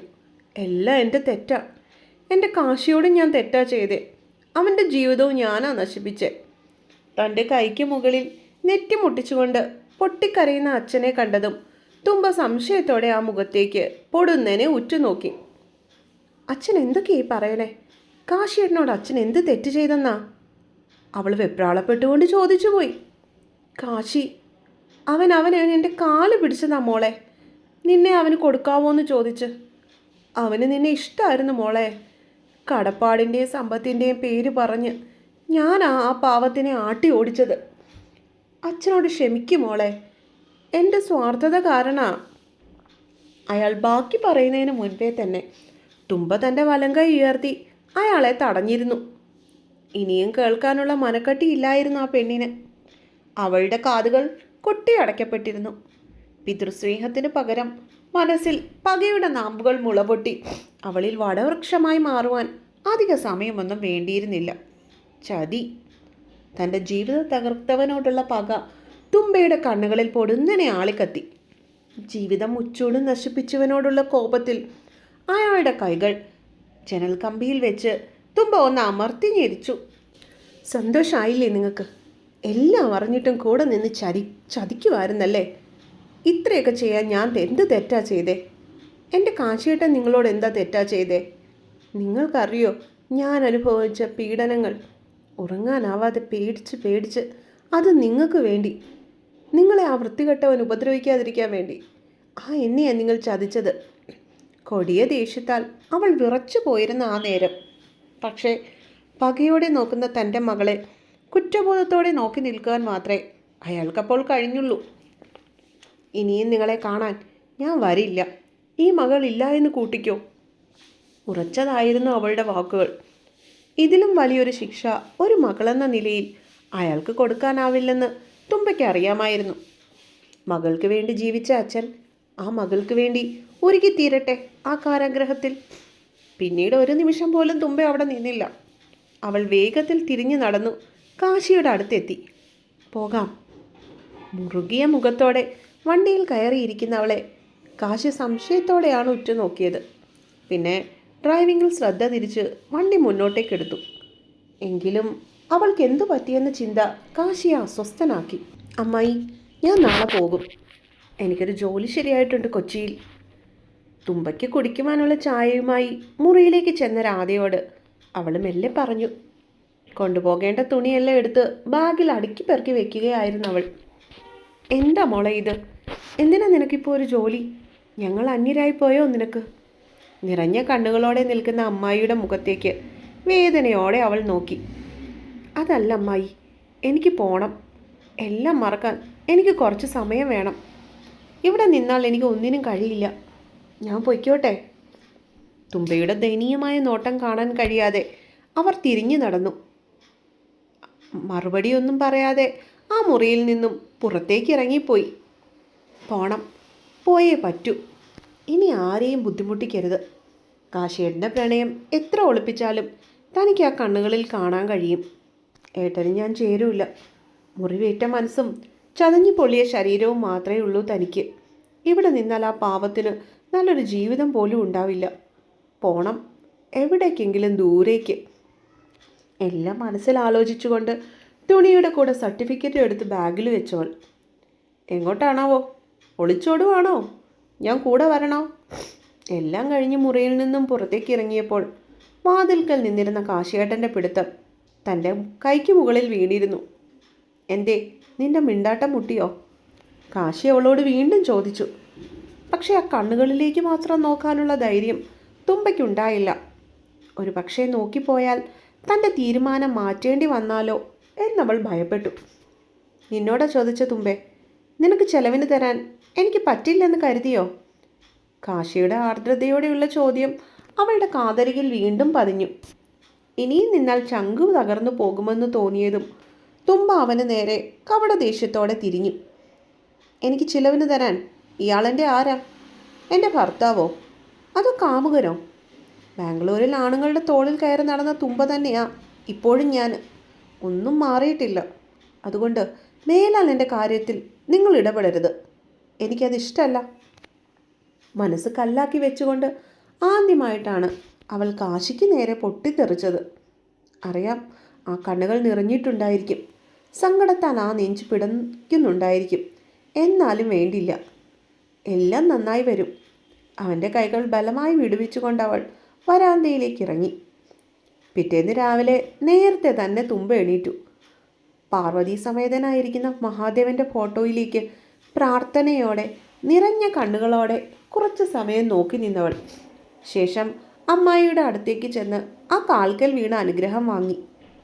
അസ്ഥിത്തറയിൽ അമ്മയ്ക്ക് വേണ്ടി വിളക്ക് വെക്കാൻ മറക്കല്ലേ അമ്മായി. അവളുടെ വീടിൻ്റെ താക്കോൽ ആ കൈകളിലേക്ക് വെച്ചു കൊടുക്കുമ്പോൾ തുമ്പയുടെ വാക്കുകൾ മുറിഞ്ഞിരുന്നു. അമ്മായിയുടെ കരഞ്ഞ കണ്ണുകൾ തുടച്ചു കൊടുത്തിട്ടാണ് തുമ്പ ആ വീടിൻ്റെ പടികൾ ഇറങ്ങിയത്. ഒരു ലക്ഷ്യവും ഉണ്ടായിരുന്നില്ല. കാശിയേട്ടൻ്റെ നല്ലതിനു വേണ്ടി ഒരു ഒളിച്ചോട്ടം. മുറ്റത്തേക്ക് ഇറങ്ങിയപ്പോൾ ഒന്ന് പുറകിലേക്ക് തിരിഞ്ഞു നോക്കിയവൾ തൻ്റെ പ്രാണനായവനെ ഒരു നോക്ക് കാണാനായി. പക്ഷേ കാണാൻ കൊതിച്ചവനെ എവിടെയും അവൾ കണ്ടില്ല. സങ്കടത്തോടെ അവൾ ഗേറ്റും കടന്ന് വഴിയിലേക്ക് ഇറങ്ങി നടന്നു. ജനൽപ്പാണികൾക്കിടയിലൂടെ തൻ്റെ പ്രാണനെ നോക്കി നിൽക്കുന്ന രണ്ട് നിറഞ്ഞ കണ്ണുകൾ അപ്പോൾ അവൾ കണ്ടിരുന്നില്ല. ആ പെണ്ണനുഭവിച്ച യാതനകളെ ഓർത്ത് നെഞ്ചോട് ചേർക്കാൻ വെമ്പുന്ന മനസ്സിനെയും അവൾ ഓർത്തിരുന്നില്ല. എങ്കിലും നിന്നെ ഞാൻ പിന്തുടർന്നുകൊണ്ടേയിരിക്കുമെന്ന് അവൻ്റെ കണ്ണുകൾ അവളോട് പറയാതെ തന്നെ പറയുന്നുണ്ടായിരുന്നു. ലച്ചു, ചിറക് മുറിഞ്ഞു വീണ മിന്നാമിനുങ്ങളെ കണ്ടിട്ടുണ്ടോ നീ? പറക്കാനാവാതെ, സ്വയം പ്രകാശിക്കാനാവാതെ വേദന സഹിച്ച് ജീവിക്കുന്നവ. എന്തൊരു ജീവിതമാണല്ലേ! സ്വയമൊന്നും മരിക്കാൻ പോലും കഴിയാതെ വെറും ഒരു പുഴുവായിട്ട്. കടലലകൾ പാദത്തെ പുലുകി ഒഴുകിപ്പോകുന്നത് നോക്കിയിരുന്ന ലക്ഷ്മി തുമ്പയുടെ വാക്കുകൾ കേട്ട് കണ്ണുകൾ കൂർപ്പിച്ച് നോക്കി. വല്ലവും മനുഷ്യന് മനസ്സിലാവുന്ന ഭാഷയിൽ പറഞ്ഞാലല്ലേ മറുപടി പറയാൻ പറ്റൂ. ഇതൊരുമാതിരി. പറയാൻ വന്ന ബാക്കി ഉപേക്ഷിച്ച് അവൾ അവിടെ നിന്ന് എഴുന്നേറ്റ് തുമ്പയ്ക്ക് നേരെ കൈ നീട്ടി. ഒരു നേരിയ ചിരി സമ്മാനിച്ചുകൊണ്ട് ലച്ചുവിൻ്റെ കൈകളിൽ പിടിച്ചുകൊണ്ട് തുമ്പ എഴുന്നേറ്റു. നിനക്കെന്താടി? എന്തേലും ഉണ്ടെങ്കിൽ പറഞ്ഞുകൂടെ? എത്ര വട്ടം ചോദിച്ചു ഞാൻ. അവളും അവളുടെ കുറേ ഉണക്ക സാഹിത്യവും. അല്ലെങ്കിൽ ഞാൻ നിനക്ക് ആരല്ലേ? വേറെ ഒരു കൂട്ടുകാരി. അതിൽ കൂടെ ഒന്നുമില്ലല്ലോ. ദേഷ്യത്തോടെ പറഞ്ഞു തുടങ്ങിയെങ്കിലും അവസാനം ലച്ചുവിൻ്റെ സ്വരം ഇടറിയിരുന്നു. തുമ്പ അവളെ സങ്കടത്തോടെ നോക്കി. എങ്കിലും മറുപടിയൊന്നും കൊടുത്തില്ല. വേഗം വാ, 9 മണിക്ക് മുമ്പ് ചെന്നില്ലെങ്കിൽ വാർഡൻ്റെ വായിലിരിക്കുന്നത് കേൾക്കേണ്ടി വരും. രാവിലെ ഡ്യൂട്ടി ഉള്ളതല്ലേ നിനക്ക്? നിറഞ്ഞ കണ്ണ് തുമ്പ കാണാതിരിക്കാൻ വേഗം തന്നെ നോട്ടം മാറ്റി അവൾ മുൻപോട്ടേക്ക് നടന്നു. എത്രയൊക്കെ മറച്ചു പിടിച്ചെങ്കിലും തുമ്പ അത് വ്യക്തമായി കണ്ടിരുന്നു. തൻ്റെ കൂട്ടുകാരി അല്ല, തൻ്റെ സഹോദരി തന്നെയാണ്. തൻ്റെ സങ്കടങ്ങളിൽ കൂടെയുള്ളവൾ. മരണത്തെ മുഖാമുഖം കണ്ടപ്പോൾ ഒരു ദൈവദൂതിയെപ്പോലെ കൈപിടിച്ചുണർത്തിയവൾ. ഇന്ന് കാണുന്ന ഈ തുമ്പയെ ഞാനാക്കി മാറ്റിയതും അവൾ തന്നെയാണ്. അതും യാതൊരു സ്വാർത്ഥലാഭവും കൂടാതെ. ഒരിക്കലും ആ കടപ്പാട് വീട്ടാനാവില്ല. ഭവതി ഒന്ന് വന്നിരുന്നെങ്കിൽ ഡ്രൈവർ ഓട്ടോ എടുത്തേനെ. ലച്ചുവിൻ്റെ ശബ്ദമാണ് തുമ്പയെ ആലോചനയിൽ നിന്ന് ഉണർത്തിയത്. മുൻപിൽ നിർത്തിയിട്ടിരിക്കുന്ന ഓട്ടോയിലേക്ക് കയറിയിരിക്കുമ്പോൾ വെറുതെ ഒന്ന് ചിരിച്ചു കാണിച്ചവളെ. ഞാനുണ്ട് എന്ന് പറയാതെ തന്നെ എൻ്റെ കയ്യിൽ അവൾ ചുറ്റിപ്പിടിച്ചു. എൻ്റെ മാത്രം ലച്ചു. ഒരുതരം ഒളിച്ചോട്ടമായിരുന്നു തൻ്റെ ജീവിതം. സ്നേഹത്തിൽ നിന്നും സഹതാപത്തോടെയുള്ള നോട്ടത്തിൽ നിന്നും പിന്നെ തൻ്റെ പ്രാണനായവൻ്റെ പ്രണയത്തിൽ നിന്നും ഒരു ലക്ഷ്യബോധവും ഇല്ലാതെ ദുഃഖത്തിൻ്റെ ഭാരവും പേറി ഈ കൊച്ചി നഗരത്തിൽ വന്നപ്പോൾ എങ്ങോട്ടാണെന്നോ ഇനി എങ്ങനെയാണെന്നോ ഒന്നും അറിയില്ലായിരുന്നു. മനസ്സ് വരുതിയിൽ നിൽക്കാതെ ഏതോ ഒരു ദുർബല നിമിഷത്തിൽ റോഡിലൂടെ വന്ന കാറിൻ്റെ മുൻപിൽ ചാടിയതായിരുന്നു താൻ. എല്ലാം അവിടെ തീരട്ടെ എന്ന് വിചാരിച്ചു. പക്ഷേ ഒരു മാലാഖയെപ്പോലെ അവിടുന്ന് തന്നെ രക്ഷിച്ചു കൂടെ കൂട്ടിയതാണ് ലച്ചു. സർട്ടിഫിക്കറ്റുകൾ ഉള്ളതുകൊണ്ട് യോഗ്യതയ്ക്കനുസരിച്ച് ഒരു ജോലിയും വാങ്ങിത്തന്നു ലച്ചുവിൻ്റെ അച്ഛൻ. ആ കുടുംബം ഇല്ലായിരുന്നെങ്കിൽ താനിപ്പോൾ ജീവിക്കുമായിരുന്നോ? അറിയില്ല, ഒന്നും അറിയില്ല. 3 വർഷങ്ങൾക്ക് മുൻപുള്ള നഷ്ടപ്പെട്ട നിറമുള്ള ജീവിതത്തിലെ ഒരു ഭൂതകാലം അവളുടെ കൺമുൻപിൽ പൊടിങ്ങനെ തെളിഞ്ഞു കത്തി. അവൾ പോലും അറിയാതെ അവളുടെ കണ്ണിൽ നിന്നും കണ്ണുനീർ ഇറ്റിറ്റ് വീണുകൊണ്ടിരുന്നു. കണ്ണിൽ വെട്ടം അടിച്ചപ്പോഴാണ് തുമ്പ അന്ന് എണീറ്റത്. അവധി ദിവസമായിരുന്നതിനാൽ എന്തോ എണീക്കാനൊരു മടി പോലെ. പതിയെ എണീറ്റ് കട്ടിലിൻ്റെ ഹെഡ് ബോർഡിൽ അവൾ ചാരിയിരുന്നു. ലച്ചു ആരോടോ ഫോണിൽ ഉച്ചത്തിൽ സംസാരിക്കുന്നുണ്ട്. അവളുടെ കുട്ടേട്ടനോടായിരിക്കും. വെറുതെ ആ മുഖത്തേക്ക് തുമ്പ നോക്കിയിരുന്നു.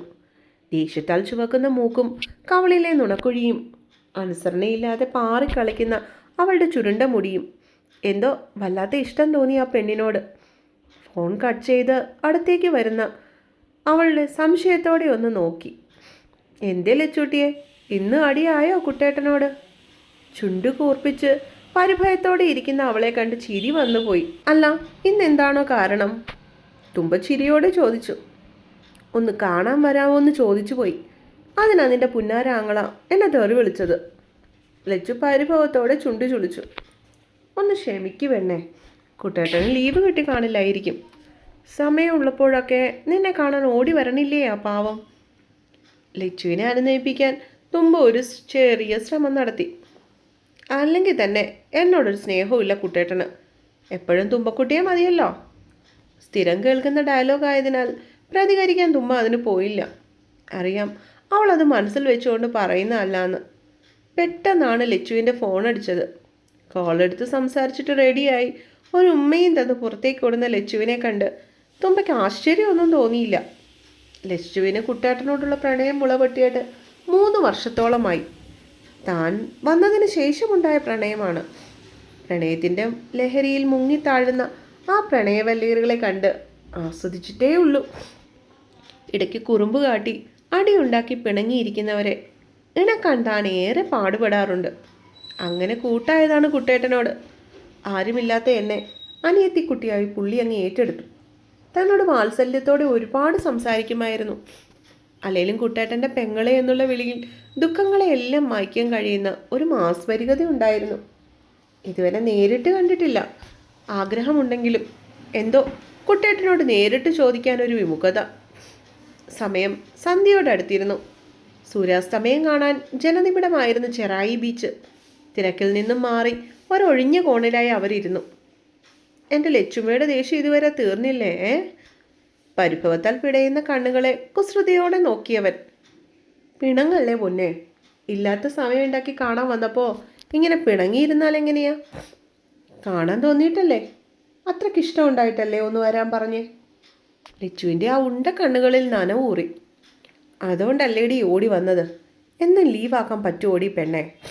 ആ നുണക്കുഴിയിൽ ചൂണ്ടുവിരലിട്ടൊന്ന് കുത്തിയവൻ. അപ്പോഴേക്കും ദേഷ്യത്തിൻ്റെ മുഖം മൂടി അഴിയാൻ തുടങ്ങിയിരുന്നു. അസ്തമയ സൂര്യൻ്റെ ചുവപ്പ് വീണ അവളുടെ കവിളിണയിൽ നാണത്തിൻ്റെ പൂത്തിരി തെളിഞ്ഞു വന്നു. ചുണ്ടിൽ തത്തിക്കളിക്കണ പുഞ്ചിരിയെ കുളിപ്പിക്കാൻ ആ നെഞ്ചിലേക്ക് തല ചേർത്ത് വെച്ചവൾ. ചേർത്ത് പിടിച്ച് അവൻ്റെ കൈകൾ കുസൃതി കാട്ടിത്തുടങ്ങിയപ്പോൾ കുഞ്ഞടി കൊടുത്ത് മറുപടി പറഞ്ഞു. അവരുടെ കണ്ണിലെ പ്രണയം കണ്ട് നാണിച്ചിട്ടാണോ സൂര്യൻ കടലിലേക്ക് ഇറങ്ങി ഓടിപ്പോയത്? കുട്ടേട്ടാ, തുമ്പെ കാണാൻ വരണില്ലേ? പൊടുന്നനെ ലച്ചു ചോദിച്ചു. സമയമായിട്ടില്ലടാ, അവൻ കണ്ണു ചിമ്മിക്കൊണ്ട് മറുപടി പറഞ്ഞു. എനിക്ക് പേടിയാവാണ് ഏട്ടാ, എല്ലാം അറിയുമ്പോൾ അവൾ എന്നെ വെറുക്കുമോന്ന്. ലച്ചു സങ്കടപ്പെട്ടു. നീ പേടിക്കാതെ മോളെ, എല്ലാം നിനക്കറിയാവുന്നതല്ലേ, നോക്കാം ഇതെവിടെ വരെ പോകുമെന്ന്. കുട്ടൻ അവളെ ആശ്വസിപ്പിച്ചു. ഇരുട്ട് പടർന്നു. പലരും അവരുടെ കൂടുകളിലേക്ക് ചേക്കേറാൻ തുടങ്ങിയിരുന്നു. രാത്രിയിലെ ഭക്ഷണവും കഴിഞ്ഞ് ഹോസ്റ്റലിലേക്ക് നടക്കുമ്പോഴും കുറ്റബോധം ലച്ചുവിനെ കാർന്നു തിന്നുന്നുണ്ടായിരുന്നു. കശി, നിനക്ക് 30 ആവാറായി വയസ്സ്. എൻ്റെ കാലം കഴിഞ്ഞാൽ നീ ഒറ്റയ്ക്കായി പോവും. ഇങ്ങനെ കുടിച്ചു നശിക്കാനാണോ നിന്റെ തീരുമാനം? രാധമ്മയുടെ വേദനയോടെയുള്ള ചോദ്യത്തിന് ഒരു ചിരിയിൽ മറുപടി ഒതുക്കിയവൻ. ആ അമ്മ നോക്കിക്കാണുകയായിരുന്നു തൻ്റെ മകനെ. ഭൂതകാലത്തിൻ്റെ ഒരവശേഷിപ്പും ഇപ്പോഴത്തെ കാശിയിലുണ്ടായിരുന്നില്ല. കുഴിഞ്ഞ കണ്ണുകൾക്ക് ചുറ്റും കറുപ്പ് നിടം പറന്നിരുന്നു. താടിയും മുടിയും വളർന്ന് അലങ്കോലമായി പാറിപ്പറന്ന് ആകെ ക്ഷീണിച്ച ഒരു രൂപം. നെഞ്ചിനുള്ളിലെ പാലാഴിക്കടൽ അല തല്ലുന്നത് അവരറിഞ്ഞു. വാത്സല്യത്താൽ ആ മുടിയിഴകളെ കൈകൊണ്ട് മാടി ഒതുക്കി വെച്ചവർ. ഇതൊക്കെയൊന്ന് വെട്ടി കണ്ടിച്ച് കളഞ്ഞൂടെ മോനെ, എന്തൊരു കോലായത്.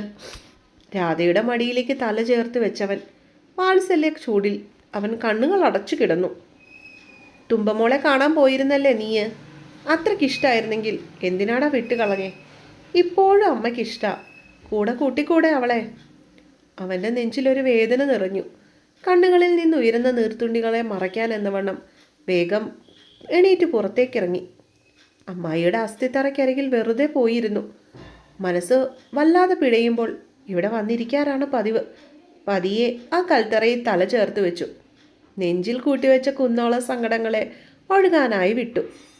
കൈവിട്ട് കളഞ്ഞ മാണിക്യത്തെ ഓർത്ത്, ദൂരെ നിന്ന് തൻ്റെ പ്രാണനെ ഒരു നോക്ക് കണ്ട് തൃപ്തി അടയേണ്ടി വരുന്ന തൻ്റെ ഗതി ഓർത്ത് അവനോട് തന്നെ അവന് സ്വയം പുച്ഛം തോന്നി. എങ്ങനെയാ അവളെ എൻ്റെ കൂടെ കൂട്ടണേ അമ്മായി? ഈ മനസ്സിലിപ്പോഴും അവളാണെന്ന് ഒന്ന് ഉറക്ക പറയാൻ പോലും പറ്റണില്ലല്ലോ എനിക്ക്. ഇപ്പോഴും ഇഷ്ടമാണ്, പക്ഷേ ഒരു കുഞ്ഞിനെ കൊടുക്കാൻ കഴിവില്ലാത്തവനായി കാശി. ഞാൻ എങ്ങനെ അവൾക്കൊരു ജീവിതം കൊടുക്കാം? ഒരുപാട് വേദനിച്ചതാ എൻ്റെ പെണ്ണ്. ഇനി കൂടെ കൂട്ടി ഒരു കുഞ്ഞിനെ താലോലിക്കാനുള്ള ഭാഗ്യം കൂടെ ഞാൻ നിഷേധിക്കണോ? ഈ ചങ്കിലെ പിടപ്പിൻ്റെ അവസാനം വരെ തുമ്പ മാത്രമേ കാണൂ. നെഞ്ചിൽ ആഞ്ഞിടിച്ചുകൊണ്ട് ഇടർച്ചയോടെ പറഞ്ഞു തുടങ്ങിയത് ഒടുവിൽ പേമാരിയായി കുത്തിയൊലിച്ചിരുന്നു. ഫയലുകളുടെ ഒരു കൂമ്പാരം തന്നെ ഉണ്ടായിരുന്നു അവളുടെ മുന്നിൽ. ഉച്ചയ്ക്ക് ഭക്ഷണം കഴിക്കാനുള്ള സമയം പോലും കിട്ടിയില്ല. എങ്ങനെയെങ്കിലും ഇതൊന്ന് തീർത്താൽ മതിയെന്നായി അവൾക്ക്. വേഗത്തിൽ പണികൾ ഓരോന്നായി ചെയ്തു തീർത്തുകൊണ്ടിരിക്കുമ്പോഴാണ് പിയോൺ രാമേട്ടൻ ക്യാബിനിലേക്ക് വന്നത്. തുമ്പക്കുഞ്ഞിനൊരു വിസിറ്റർ ഉണ്ട് കേട്ടോ. തുമ്പയുടെ കണ്ണുകൾ അത്ഭുതത്താൽ വിടർന്നു. തനിക്ക് വിസിറ്ററോ? അങ്ങനെ ആരും ഈ 3 വർഷങ്ങളായിട്ട് വന്നിട്ടില്ല. ഒരേ സമയം സന്തോഷവും പേടിയും കലർന്ന ഒരവസ്ഥ. രാമേട്ടൻ പൊയ്ക്കോളൂ, ഞാനിതാ വരണം. പതിയെ എണീറ്റ് എൻട്രൻസ് ഹാൾ ലക്ഷ്യമാക്കി തുമ്പ വേഗത്തിൽ നടന്നു. ആരായിരിക്കുമെന്ന ആകാംക്ഷയിൽ ഹൃദയമിടിപ്പ് ഉയർന്നു.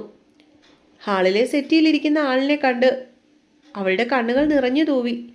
ആ നിമിഷം തന്നെ അവനും തുമ്പയെ കണ്ടിരുന്നു. തുമ്പേ, മോളെ. പിൻവിളി കേട്ടിട്ടും തുമ്പ നോക്കാതെ അവനിൽ നിന്നും തിരിഞ്ഞു നടന്നു. കാത്തിരിക്കൂ അവസാന ഭാഗത്തിനായി. നിങ്ങൾക്ക് ഈ സ്റ്റോറി ഇഷ്ടമാവുന്നുണ്ടെങ്കിൽ നിങ്ങളെല്ലാവരും ഈ സ്റ്റോറിയുടെ കമൻസ് ഒന്ന് കമൻറ്റ് ബോക്സിൽ കൊടുക്കണേ. അപ്പോൾ ഇതിനൊരു 2ാം ഭാഗം ഉണ്ടാവും. അടുത്ത പാർട്ട് നാളെയോ നാളെ കഴിഞ്ഞോ ഞാൻ പോസ്റ്റ് ചെയ്യുന്നതായിരിക്കും. അപ്പം ആ പാർട്ട് നിങ്ങൾക്ക് വേണമെന്നുണ്ടെങ്കിൽ കമൻറ്റ് ബോക്സിലൊന്ന് കുറിച്ചിട്ട് പോകണം കേട്ടോ.